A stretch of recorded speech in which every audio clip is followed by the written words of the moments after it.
Қап-қатты мұздатылған жүрекшеміз. Не реакция болып жатыр? Көрдіңіздер ме?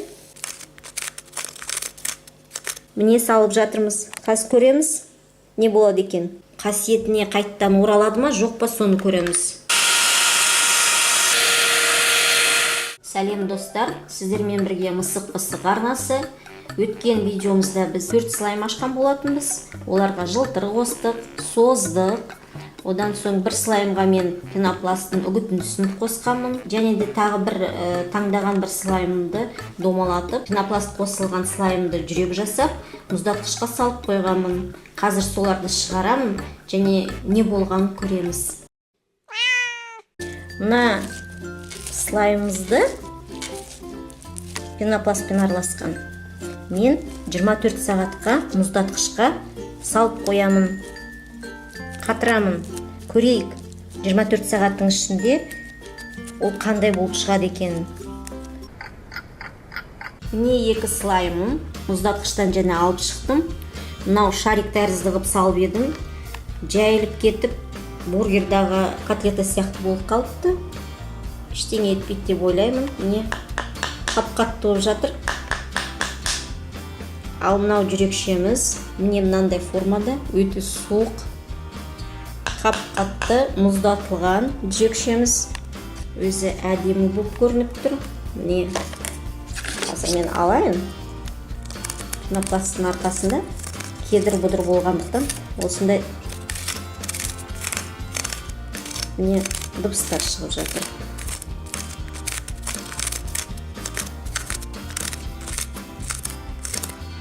Міне сызып тастадым, үсті сызылғаны көрініп тұр ма, жоқ па?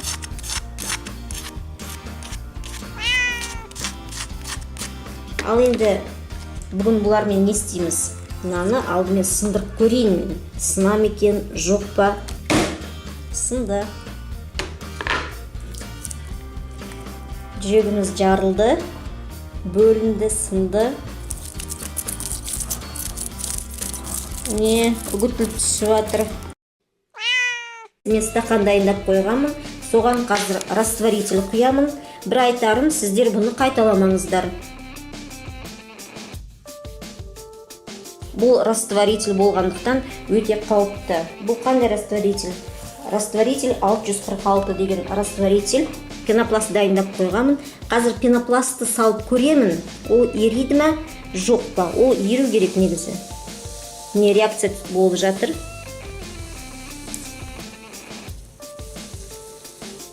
Көрдіңіздер ме? Еріп кетті бәрі.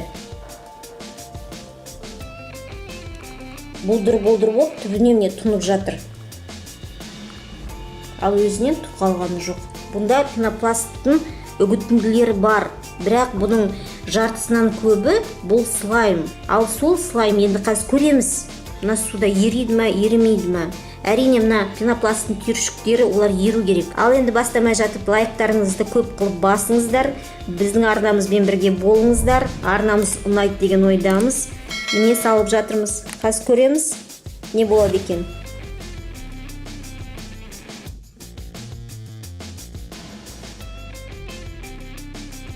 Мүмкін мұз болғандықтан еримей жатқан шығар. Ол салқын ғой. Енді мынау ериді ме, ерімейді ме, комментарийларыңызды жазып қойыңыз ойдарыңызды. Бірақ міне шеттері байқасаңыздар, міне жұмсарып бара жатыр. Кәдімгі. Сонда мен ойлаймын, слайм ерімейтін болу керек. Қарасаңыздар, мына слаймдағы пенопласт мүлдем ерімей жатыр. Мына слайм оған қорған болып тұрған сияқты мүлдем ерітпей жатыр. Ал енді мен пенопластты міне тағы да салайын міне. Қарасаңыздар, ол көрдіңіздер ме? Өзі еріп жоқ болып кетті. Ал мынау әлі де ермей жатыр міне. Сонда мынандай тұжырымға келеміз. Растворительді слайм ермейді екен. Тіпті мына пенопласттың шариктарында ерітпейді екен. Міне.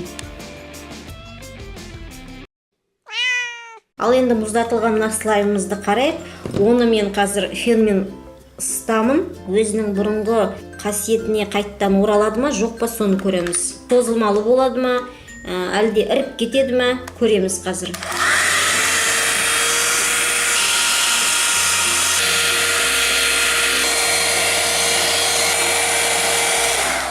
уақыттан қолым шыдамай кетті, мынаның ішіне салайын. Ақырындап кішкене жұмсарайын деп қалды. Сондай тайғанақ болып тұр. Тай ұшпары еді.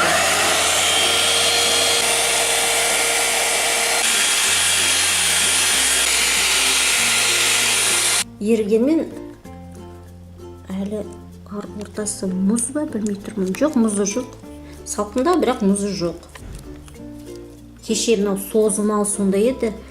Бүгін тақырға ұстап көрейін жылуды.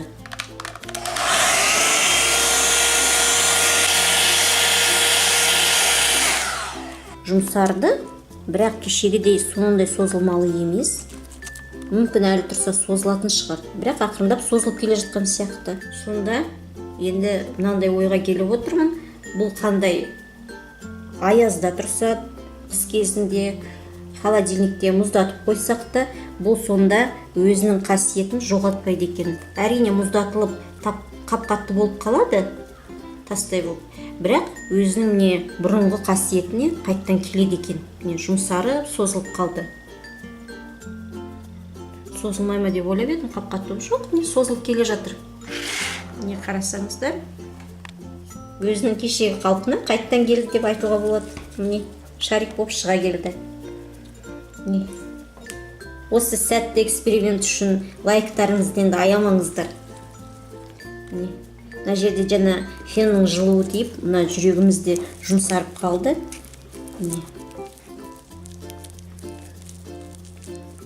Әрине бұны әлі қыздырған жоқпын мен.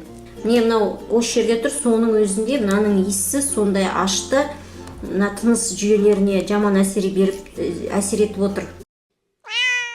Ал енді сіздермен бірге болған мысық-пысық арнасы. Пысықсы біздің арнамызға жазылып отырыңыздар. Біз әлі көптеген басқа видеолар шығарамыз. Мысалы, DIY, және де лайфхактар түсіреміз, және де басқа да көптеген видеолар шығарамыз деп үміттенеміз. Бәрі де сіздерге байланысты. AliExpress'тан посылкалар келеді.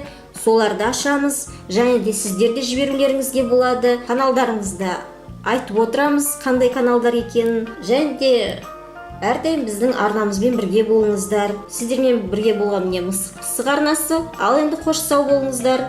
Бізде аямай жүрекшемізді басып қоямыз сіздердің комментарийларыңызға. Сау болыңыздар.